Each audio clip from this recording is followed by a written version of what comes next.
The purpose of Black History Month is for all of us to learn about the important accomplishments and contributions of African American people in our society and in our world. You know, and I feel like there's a lesson in that for all of us.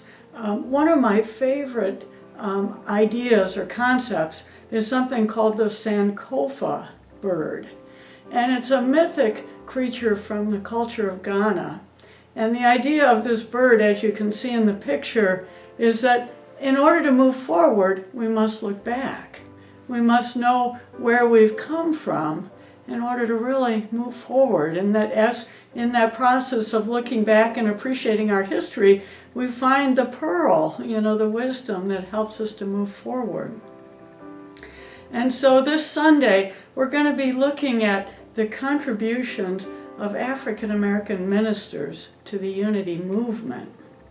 And I'm going to share some examples of how I've been personally blessed by my experiences of knowing some of these wonderful, wonderful ministers over the history of the Unity movement.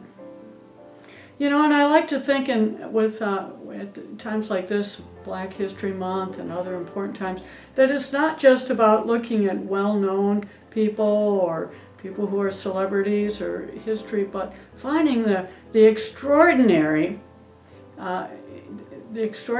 experiences of people in people that we might think of as really just ordinary.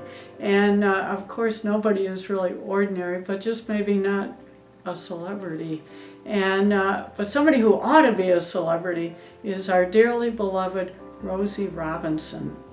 And so I want to invite you today to mark your calendars and plan to be here on Sunday, February 18th, when we will be dedicating our service to appreciating and blessing and hearing Rosie's inspiring story of her life, having grown up as a part of a sharecropper family in rural Alabama, and then the courage that it took for her to leave that environment and come up here to Buffalo and raise her children and build her life, and then finally finding unity, and what a blessing she has been for us.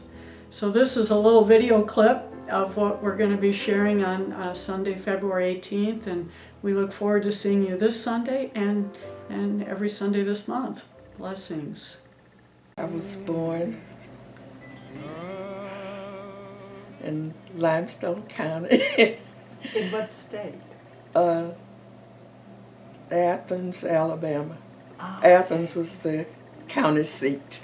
Mm-hmm. But I was born way and lived and raised way out in the country. We grew up working in the fields. And even as children, you were working in the fields? Yeah. Well, the older kid, I was the oldest, and I think I was at home with my brother for a little while. Mm-hmm. But most of the time, they took the kids to the fields. What would you do there? Well, if you could walk, you probably had a flour sack around your neck if you were going to pick cotton. But I also studied all the time, even when school was out. Did you have books from the school? Well, yes, we had our own books in high school. I guess I lived in imagination. You imagined something? I didn't think about it. I always imagined doing something different, better, something I like. I don't know anything else to call it. I guess I daydreamed and imagined. I still had a little feeling that I was, going to do those things. I guess I kind of had the feeling that once you're grown, you can do just about anything you want. I think as a little child, that's what I believed adult people could do what they want. And so I always imagined what I was going to do.